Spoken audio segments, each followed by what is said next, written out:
Sriman Narayana Narayan Narayan Sriman Narayana Narayan Narayan Sriman Narayana Narayan Narayan. Hello दोस्तों, कैसे हो आप सब। आशा करता हूँ आप सब अच्छे और स्वस्थ होंगे। हम भी अच्छे और स्वस्थ हैं। सभी दोस्तों को नारायण नारायण नारायण। आज हम आपको महाशिव पुराण के रुद्र संहिता चतुर्थ खंड का अगला अध्याय सुनाएंगे। कृपया हमारे वीडियो को ज़्यादा से ज़्यादा शेयर कीजिए, लाइक कीजिए और चैनल को सब्सक्राइब कीजिए। चलो अब हम शुरू करते हैं। जय हो ब्रह्मा विष्णु महेश की जय। कोई भूल चूक हुई हो तो क्षमा करना प्रभु।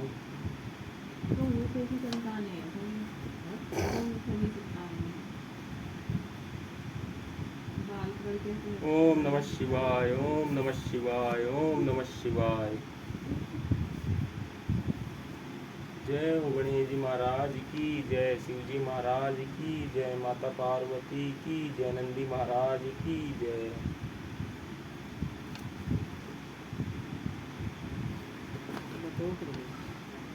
दोस्तों, आज का हमारा अगला अध्याय है 9, 10, 11 और 12। ब्रह्मा जी की आज्ञा से कुमार का युद्ध के लिए जाना, तारक के साथ उनका भीषण संग्राम और उनके द्वारा तारक का वध, तत्पश्चात देवों द्वारा कुमार का अभिनंदन और स्तवन, कुमार का उन्हें वरदान देकर कैलाश पर जा शिव पार्वती के पास निवास करना। तब ब्रह्मा जी ने कहा, शंकरसुवन स्वामी कार्तिक, तुम तो देवाधिदेव हो। पार्वती सुत विष्णु और तारकासुर का यह व्यर्थ युद्ध शोभा नहीं दे रहा है, क्योंकि विष्णु के हाथों में इस तारक की मृत्यु नहीं होगी। यह मुझसे वरदान पाकर अत्यंत बलवान हो गया है।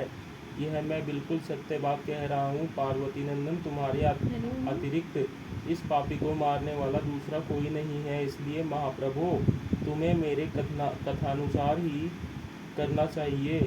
परंतु तुम शीघ्र ही उस दैत्य का वध करने के लिए तैयार हो जाओ, क्योंकि पार्वती पुत्र तारक का संहार करने के निमित्त ही तुम शंकर से उत्पन्न हुए हो। ब्रह्मा जी कहते हैं, मुने यो मेरा कथन सुनकर शंकर नंदन कुमार कार्तिकेय ठठाकर हंस पड़े और प्रसन्नतापूर्वक बोले, तथास्तु, ऐसा ही होगा। तब महान ऐश्वर्यशाली शंकर सुवन कुमार तारकासुर के वध का निश्चय करके विमान से उतर पड़े और पैदल हो गए।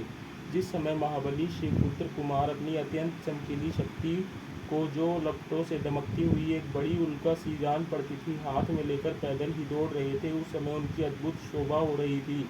उनके मन में तनिक भी व्याकुलता नहीं थी। वे परम प्रचंड और अप्रमेय बलशाली थे। उन षण्मुख को अपनी ओर आते देखकर तारक सुरश्रेष्ठों से बोला, क्या शत्रुओं का संहार करने वाला कुमार यही है? मैं अकेला वीर इसके साथ युद्ध करूंगा और मैं ही समस्त वीरों, कर्मठगणों, लोकपालों तथा श्रीहरि जिनके नायक हैं, उन देवों को भी मार डालूंगा। तदंतर देवताओं को दुर्वचन कहकर वह असुर तारक भीषण युद्ध करने लगा। उस समय बड़ा विकट संग्राम हुआ। तब शत्रु वीरों का संहार करने वाले कुमार ने शिव जी के चरण कमलों का स्मरण करके तारक के वध का विचार किया। फिर तो महातेजस्वी एवं महाबली कुमार रोषावेश में आकर गर्जना करने लगे और बहुत बड़ी सेना के साथ युद्ध के लिए डटकर खड़े हो गए। उस समय समस्त देवताओं ने जय जयकार का शब्द किया और देवर्षियों ने इष्टवाणी द्वारा उनकी स्तुति की। तब तारक और कुमार का संग्राम प्रारंभ हुआ, जो अत्यंत दुस्सह, महान, भयंकर और संपूर्ण प्राणियों को भयभीत करने वाला था। कुमार और तारक दोनों ही शक्ति युद्ध में परम प्रवीण थे, अतः अत्यंत रोषावेश में वे परस्पर एक दूसरे पर प्रहार करने लगे। परम पराक्रमी वे दोनों नाना प्रकार के पैतरे बदलते हुए गर्जना कर रहे थे और अनेक प्रकार से दाव पेच से एक दूसरे पर आघात कर रहे थे। उस समय देवता, गंधर्व और किन्नर सभी चुपचाप खड़े होकर वह दृश्य देखते रहे। उन्हें परम विस्मय हुआ, यहाँ तक कि वायु का चलना बंद हो गया, सूर्य की प्रभा फीकी पड़ गई और पर्वत एवं वन काननों सहित सारी पृथ्वी कांप उठी। इसी अवसर पर हिमालय आदि पर्वत स्नेहाभिभूत होकर कुमार की रक्षा के लिए वहां आए। तब उन सभी पर्वतों को भयभीत देखकर शंकर एवं गिरिजा के पुत्र कुमार उन्हें सांत्वना देते हुए बोले। कुमार ने कहा, महाभाग पर्वतों, तुम लोग खेद मत करो, तुम्हें किसी प्रकार की चिंता नहीं करनी चाहिए। मैं आज सब मैं आज तुम सब लोगों की आंखों के सामने ही इस पापी का काम तमाम कर दूंगा। यूं उन पर्वतों तथा देवगणों को ढांढस बंधाकर कुमार ने गिरिजा और शंभु को प्रणाम किया तथा अपनी कांतिमती शक्ति को हाथ में लिया। शंभुपुत्र कुमार महाबली तथा महान ऐश्वर्यशाली तो थे ही, जब उन्होंने तारक का वध करने की इच्छा से शक्ति हाथ में ली, उस समय उनकी अद्भुत शोभा हुई। तदंतर शंकर जी के तेज से संपन्न कुमार ने उस शक्ति से तारकासुर पर, जो समस्त लोगों को कष्ट देने वाला था, प्रहार किया। उस शक्ति के आघात से तारकासुर के सभी अंग छिन्न भिन्न हो गए और संपूर्ण असुरगणों का अधिपति वह महावीर सहसा धराशायी हो गया। मुने सबके देखते देखते वही कुमार द्वारा मारे गए तारक के प्राण पखेरु उड़ गए। उस उत्कृष्ट वीर तारक को महासमर में प्राण रहित होकर गिरा हुआ देखकर वीरवर कुमार ने पुनः उस पर वार नहीं किया। उस महाबली दैत्यराज तारक के मारे जाने पर देवताओं ने बहुत से असुरों को मौत के घाट उतार दिया। उस युद्ध में कुछ असुरों ने भयभीत होकर हाथ जोड़ लिए, कुछ के शरीर छिन्न भिन्न हो गए और हजारों दैत्य मृत्यु के अतिथि बन गए। कुछ शरणार्थी दैत्य अंजलि बांधकर पाही पाही रक्षा कीजिए यूं पुकारते हुए कुमार के शरणापन्न हो गए।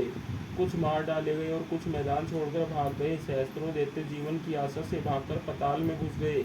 उन सबकी आशाएं भग्न हो गई थी और मुख पर दीनता छाई हुई थी। मुनीश्वर, इस प्रकार वह सारी दैत्य सेना नष्ट हो गई। देवगणों के भय से कोई भी वहां ठहर न सका। उस दुरात्मा तारक के मारे जाने पर सभी लोग निष्कंटक हो गए और इंद्र आदि सभी देवता आनंदमग्न हो गए। यूं कुमार को विजयी देखकर एक साथ ही संपूर्ण देवताओं तथा त्रिलोकी के समस्त प्राणियों को महान आनंद प्राप्त हुआ। उस समय भगवान शंकर भी कार्तिकेय की विजय का समाचार पाकर प्रसन्नता से भर गए और पार्वती जी के साथ गणों से घिरे हुए वहां पधारे।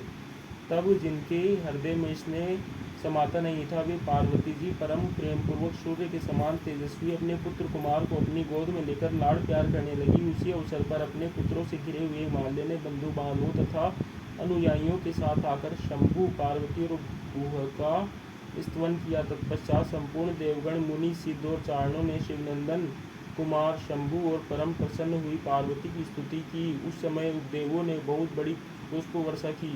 सभी प्रकार के बाजे बजने लगे। विशेष रूप से जयकार और नमस्कार के शब्द बारंबार उच्च स्वर से गूंजने लगे।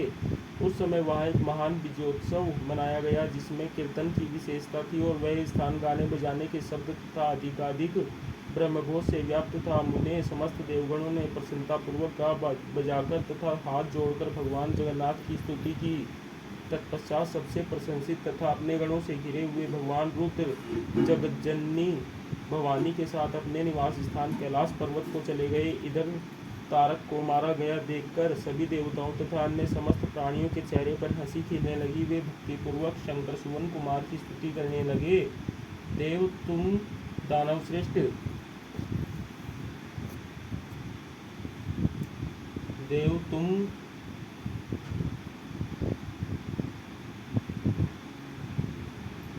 दानव श्रेष्ठ तारक का हनन करने वाले हो, तुम्हें नमस्कार है। शंकर नंदन, तुम बाणासुर के प्राणों का अपहरण करने वाले तथा प्रलंबासुर के विनाशक हो। तुम्हारा स्वरूप परम पवित्र है, तुम्हें हमारा अभिवादन है। ब्रह्मा जी कहते हैं, मुनि, जब विष्णु आदि देवताओं ने इस प्रकार कुमार का स्तवन किया, तब उन प्रभु ने सभी देवों को क्रमश नया नया वर प्रदान किया। तत्पश्चात पर्वतों को स्तुति करते देखकर वे शंकर तनय परम प्रसन्न हुए और उन्हें वर देते हुए बोले। स्कंद ने कहा, भूधरो, तुम सभी पर्वतों तपस्वियों द्वारा पूजनीय तथा कर्मठ और ज्ञानियों के लिए सेवनीय होगे। ये जो मेरे मातामह नाना पर्वत श्रेष्ठ हिमवान हैं, ये महाभाग आज से तपस्वियों के लिए फलदाता होंगे। तब देवता बोले, कुमार, यूं असुरराज तारक को मारकर तथा देवों का वध प्रदान करके तुमने हम सबको तथा चराचर जगत को सुखी कर दिया। अब तुम्हें परम प्रसन्नतापूर्वक अपने माता पिता पार्वती और शंकर का दर्शन करने के लिए शिव के निवास भूत कैलाश पर चलना चाहिए। ब्रह्मा जी कहते हैं, मुनि, तदंतर सब देवताओं के साथ विमान पर चढ़कर कुमार स्कंद शिव जी के समीप कैलाश पहुंच गए। उस समय शिवा ने बड़ा आनंद मनाया। देवताओं ने शिव जी की स्तुति की। शिव जी ने उन्हें वरदान तथा अभयदान देकर विदा किया। मुनि, उस अवसर पर देवताओं को परम आनंद प्राप्त हुआ। वे शिव, पार्वती तथा शंकर नंदन कुमार के रमणीय यश का बखान करते हुए अपने अपने लोक को चले गए। इधर परमेश्वर शिव भी शिवा, कुमार गणों के साथ आनंद पूर्वक उस पर्वत पर निवास करने लगे। मुने, इस प्रकार जो शिव भक्ति से ओतप्रोत सुखदायक एवं दिव्य है, कुमार का वह सारा चरित्र मैंने तुमसे वर्णन कर दिया। अब और क्या सुनना चाहते हो? ओम नमः शिवाय, ओम नमः शिवाय, ओम नमः शिवाय। जय हो ब्रह्मा विष्णु महेश, आपकी सदा ही जय जय हो। कोई भूल चूक हुई हो तो क्षमा करना प्रभु। दोस्तों, आज के लिए इतना ही। सभी को नारायण नारायण।